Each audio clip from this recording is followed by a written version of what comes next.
If you're the victim of workplace bullying, getting up to face the day can be a nightmare. So how do you deal with a workplace bully, particularly if the bully happens to be a supervisor? Do you ignore it out of fear for losing your job? Do you go to a higher up? What about the idea of confronting the bully?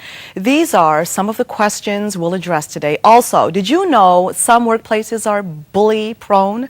We'll tell you why. But there's a ray of hope through anti-bullying legislation. That is, if you live in Ontario, a bill has been tabled to amend the Occupational Health and Safety Act. We'll tell you about it. My guest today is Dr. Lisa Barrow, a workplace consultant and motivational speaker.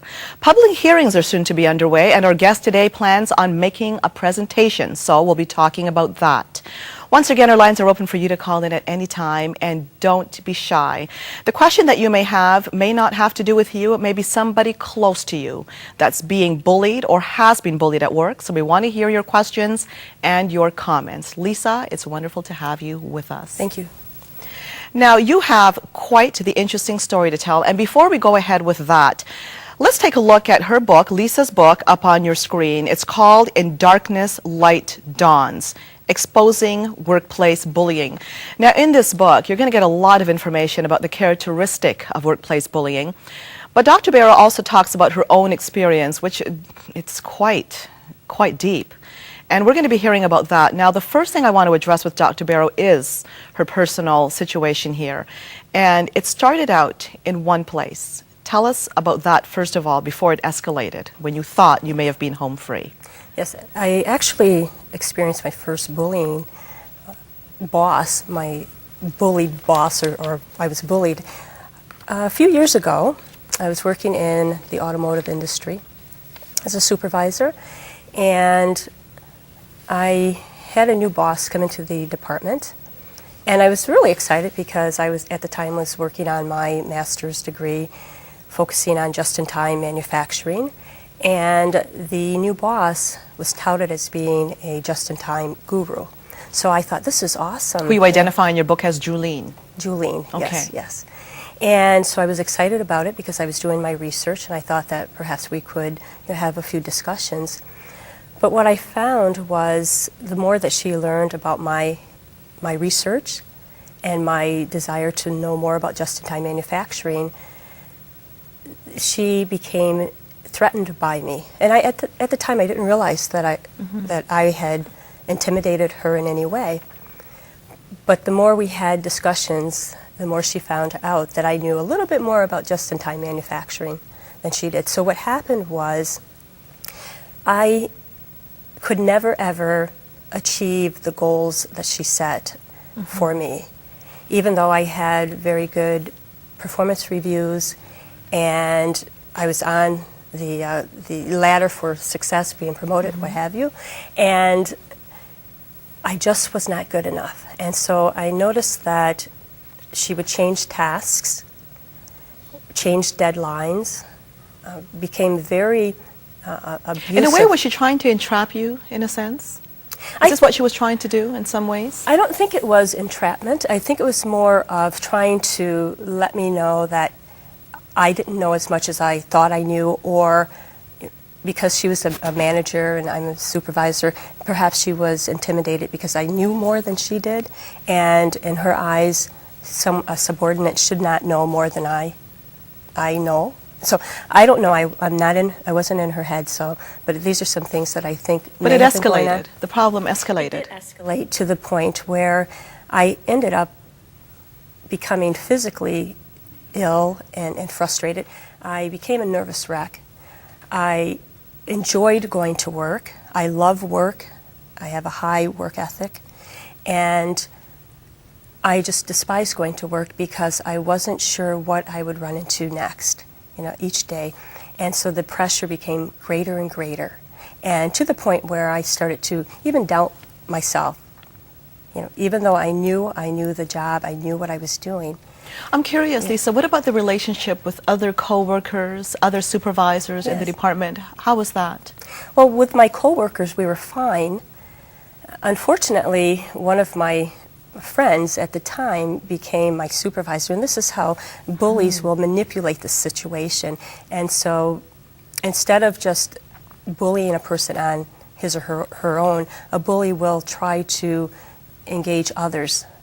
And unfortunately, a good friend of mine became my manager. And you thought this was good news at the time? I thought it was great news because my friend knew my work experience and she knew my work ethic. But yet what happened was the bully used my friend to intimidate me more, to put more pressure on me. And so it became quite confusing for me because I wasn't sure, where I stood with my friend. I wasn't Well, this is sure interesting what was going because on. sometimes it would seem that power and money have no loyalties, because you saw a shift immediately in your friend. So obviously, she was giving Julene the benefit of the doubt over you. That is true, and also I think it's because Julene had such high expectations, and with bullies, they will pressure anyone to do what they want. So my friend would, in private, talk to me and say, you're doing a good job, keep it up. But Wow. in public, it was a totally different story. And this typically is what happens in a bullying situation. Those individuals who are standing back, watching the bullying, are afraid to say something because they don't want to become the target. Did you want to leave at this point? Okay, better said, because I know that you eventually decided to leave that workplace. But what was the deciding factor for you? Because there are many people that go years and years of torment to the point of getting physically ill in a toxic workplace where they're being bullied by somebody or by several people and they don't decide to leave. But at what point did it for you? When did you eventually decide to leave that place? Well, after I had received my master's degree and I noticed that the environment was not getting any better, I hated going to work. And I love work. And so I recognized that something terribly had gone wrong and I needed to remove myself from the situation. And mind you, I did not understand the whole concept of workplace bullying. I just knew that I needed to remove myself out of the situation and look for more opportunities elsewhere. So I ended up going to the organization's main competitor in the States. Okay. And when you went to that place, something took place there. You were doing really well. Yes. But something took place quite by surprise, and it was like history repeating itself. Explain what happened, Lisa. Well, and I must say that after the first day at this place, the people were walking around like zombies, and I thought, oh my goodness, what did I have I walk come into? to? Yes, even though the interview process was very positive, people were very friendly. It wasn't until I walked out onto the plant floor and started to see the day-to-day interactions that I thought, oh my goodness, something's going on. But I was doing quite well at the organization, and once again trying to get my career back on track and making sure that I did the things that I needed to do to move up the corporate ladder.